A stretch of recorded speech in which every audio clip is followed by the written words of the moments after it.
in the industry and speak to what are some of the advice that I have for you to grow your career in this industry.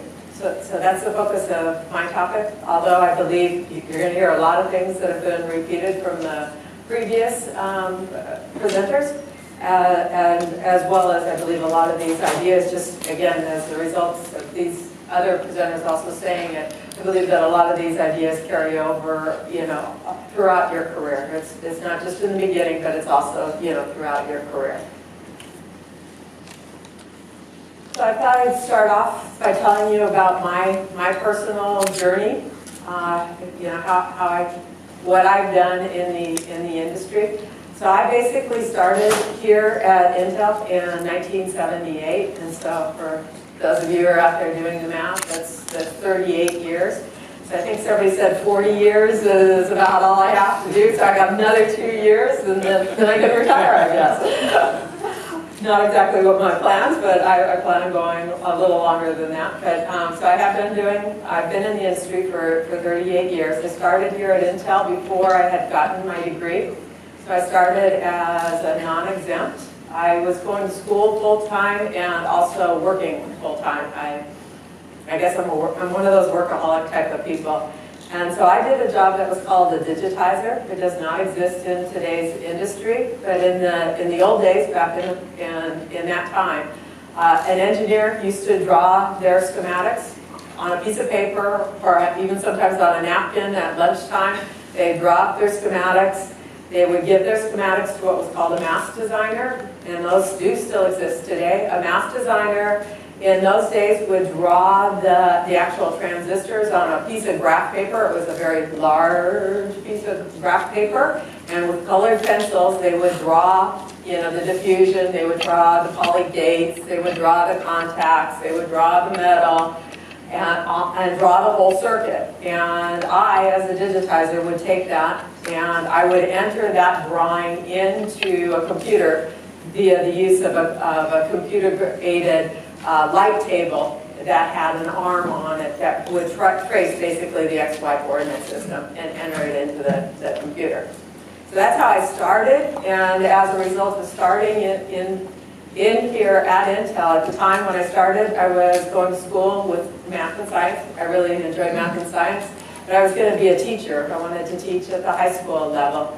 And as a result of working with some really amazing engineers, I decided that I wanted to become an engineer. I had a funny idea in those days that since they were the ones who were telling me what I needed to do, I thought all I had to do was become an engineer, and then nobody would tell me what to do anymore. Well, that was really, basically an immature idea of where I thought I needed to go to. I obviously thought and learned very quickly that I needed to, move up the chain a lot higher than that one.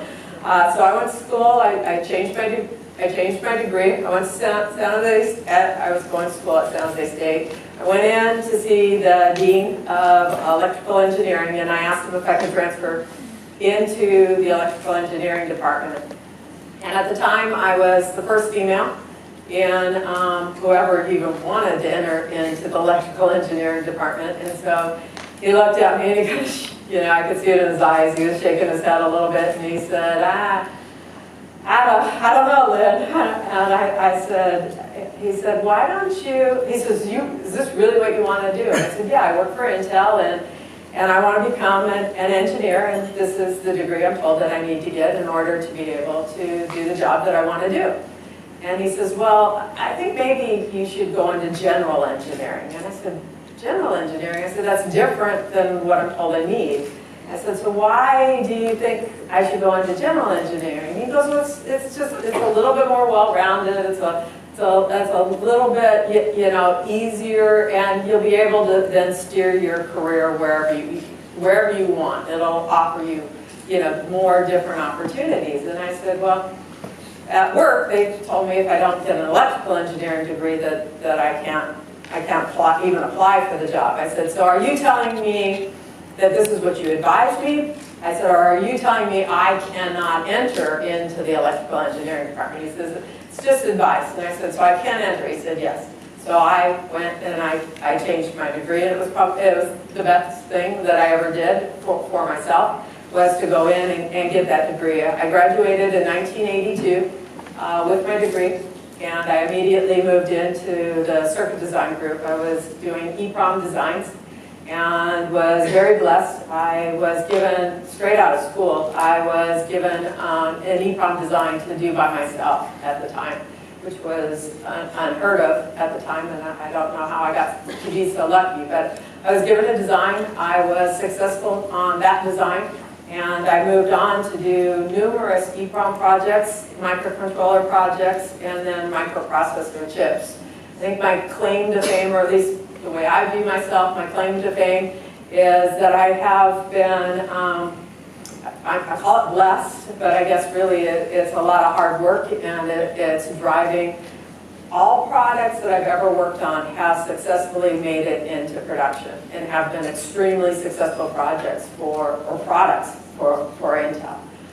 And so, you know, I've done probably well over 15 actual microprocessor EEPROM products, and I've gotten all of those into production, and is something that generally over a course of a career you come across one or two or multiple projects that get canceled, and I did not.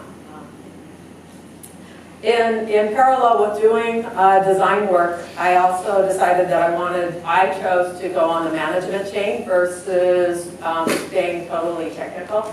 I found that I enjoy people, I like helping people, and so I decided that I personally, for my own career, wanted to be a manager versus being an individual contributor. So I worked my way up. I became a supervisor. I then became a manager, a unit manager on the chip. That's a person who owns a very large section of the chip. Then I became the general manager of what was called the LTD design group. And that was the microprocessor team inside of Intel that designed all what we call the TIC.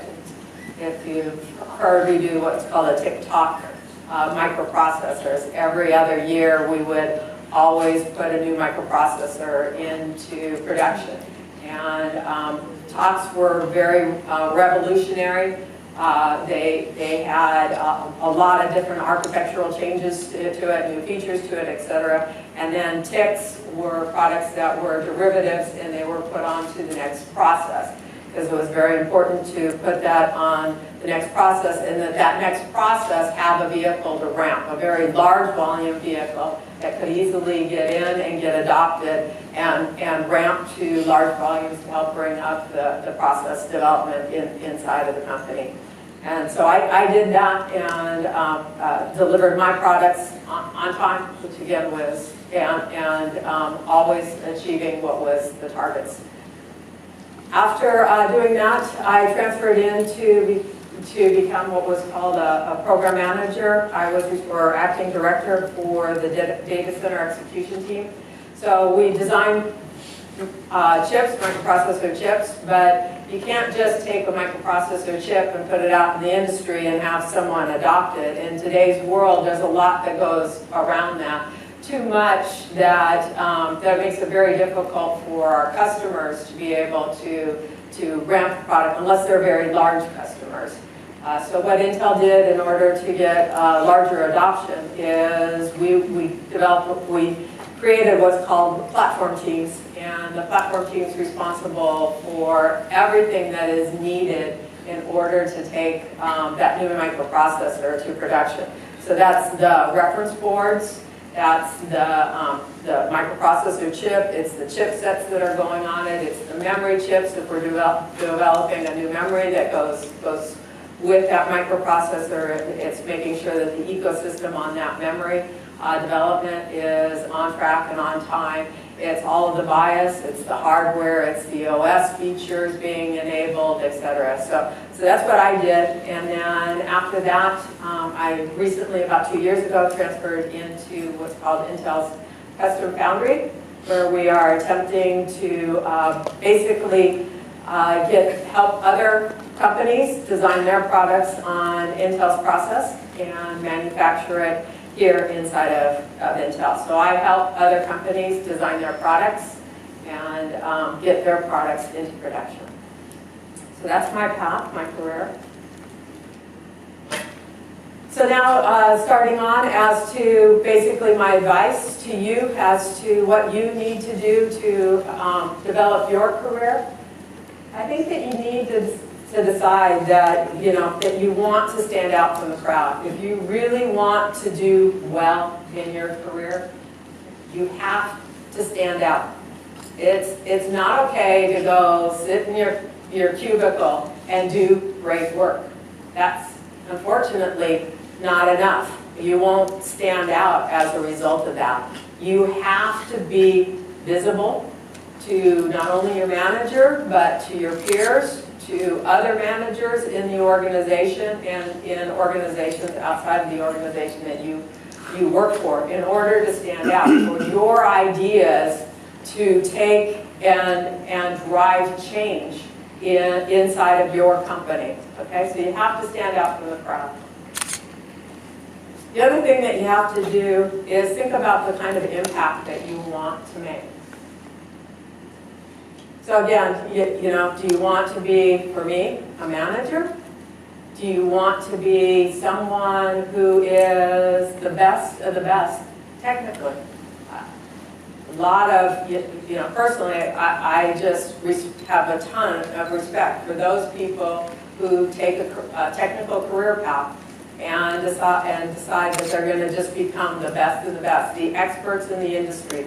Those people that are out there speaking in forums like this, or or at other leadership conferences, or at conferences, IEEE, those types of things, where they are just known as experts in the industry for technology or for type of circuit, etc. That's the kind of, again, that's the kind of impact that they decided to make. So you have to sit back and you got to think about it for yourself and decide what is the impact from where you are today to where you want to, eventually end your career. What impact will you want to make over that period of time? So the topics that I'm going to talk about in helping you once you've decided the type of impact that you want to make is how to choose a career. Because again, this is for recent college grads to those people about roughly 5 years out of school. So how to choose a career is very important at this phase in your career. Surviving in a fast economy, and then tips for growing your career. So starting off, choosing a career. One of the hardest and most exciting choices that you'll ever get to make is your career and what you're going to do.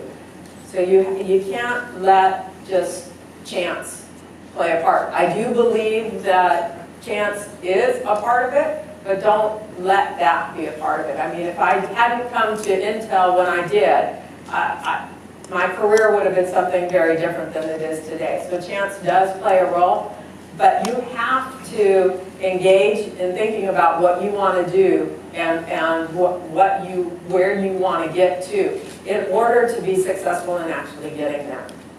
So rule number 1, choose a career that's something you really like to do. You've heard the saying that you never have to, if you enjoy what you're doing, you never have to work a day in your life. And that's really true. If you love what you're doing, you're going to wake up in the morning, you're going to be excited about getting into work, you're going to be excited about the things that you achieve. The day is going to fly by, you're going to go home, exhausted, but enjoy the time with your family. You're kind of thinking about work as you go to sleep at night. You'll think about it even as you're sleeping. Sometimes I wake up with ideas and go, oh my God. And then you wake up in the morning ready to jump back up and go right back in because you thought about these things you wanted to do or an idea of something that you wanted to apply on the circuits that you were working on or whatever it is you do. And it's just going to be fun and you will never work a day in your life. Rule number 2, do your research and choose carefully and thoughtfully.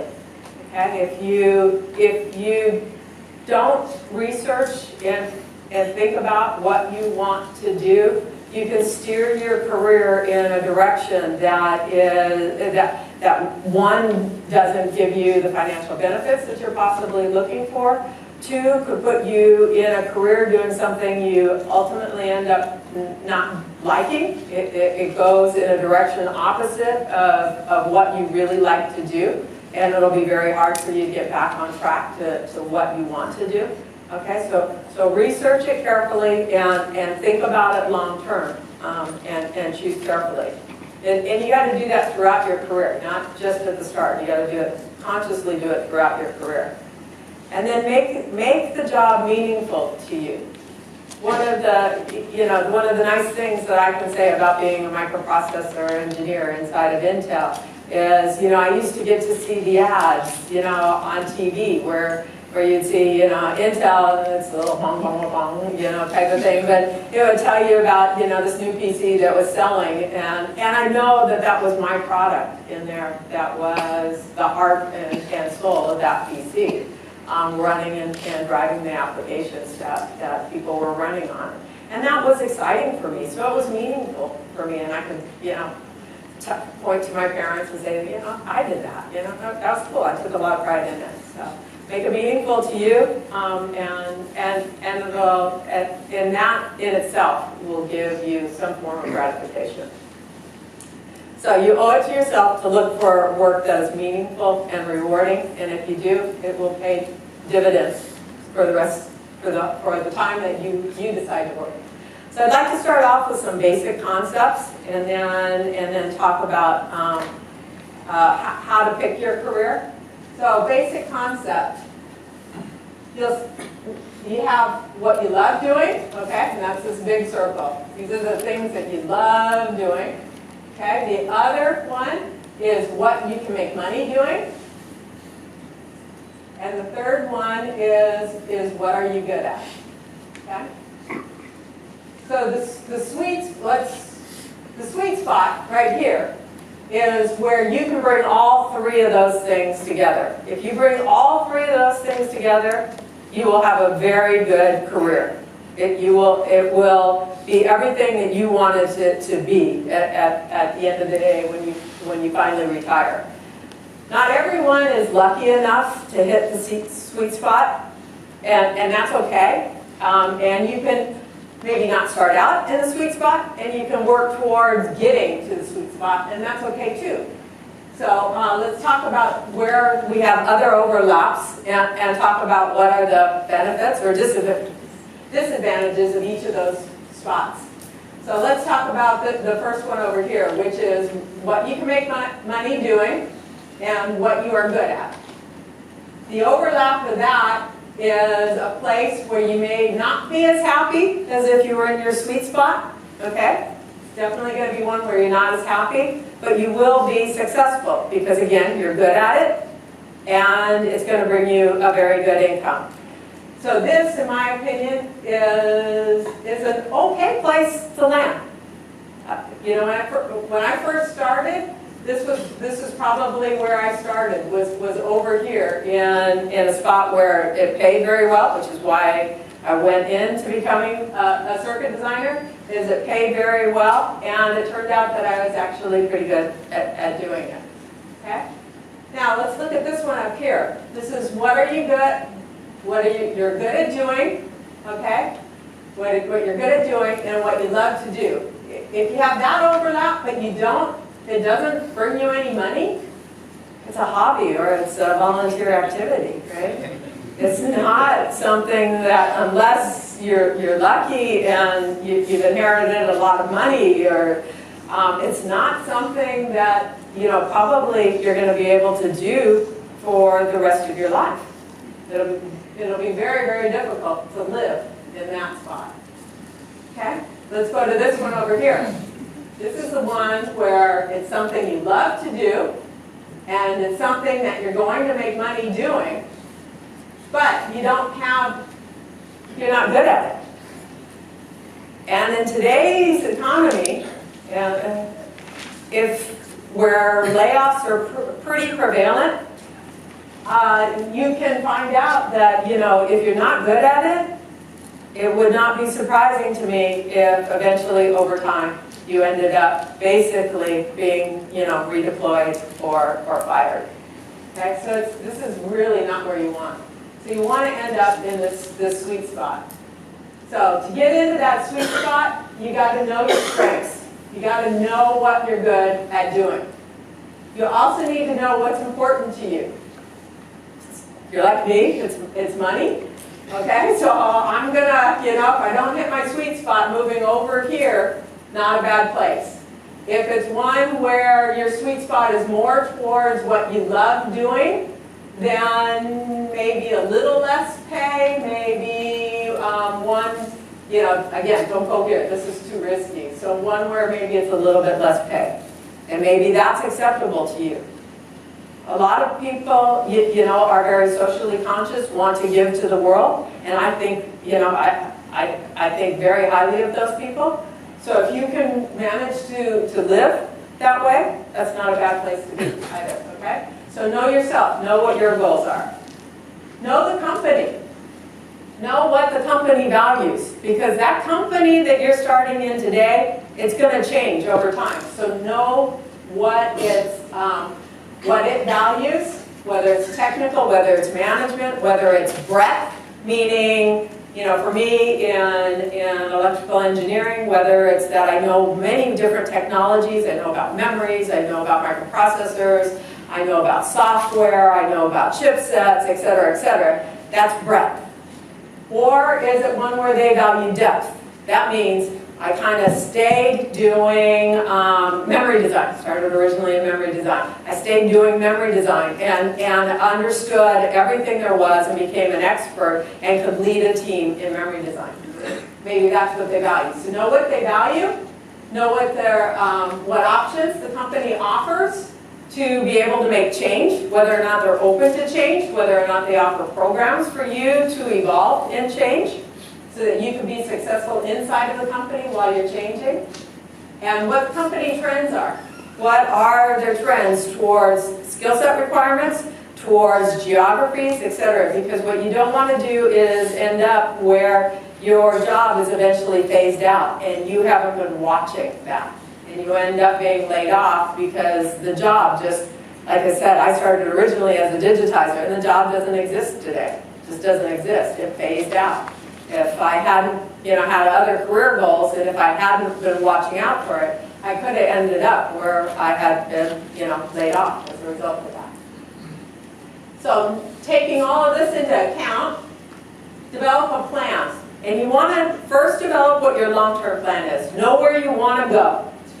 And then develop a short-term plan. Figure out your stepping stones for how you're going to get there. Because nobody gets to just get to their long-term plan. You have to work your way there. So develop your short-term plan and on how you're going to get there. Start that course and then be flexible because along the way things can change.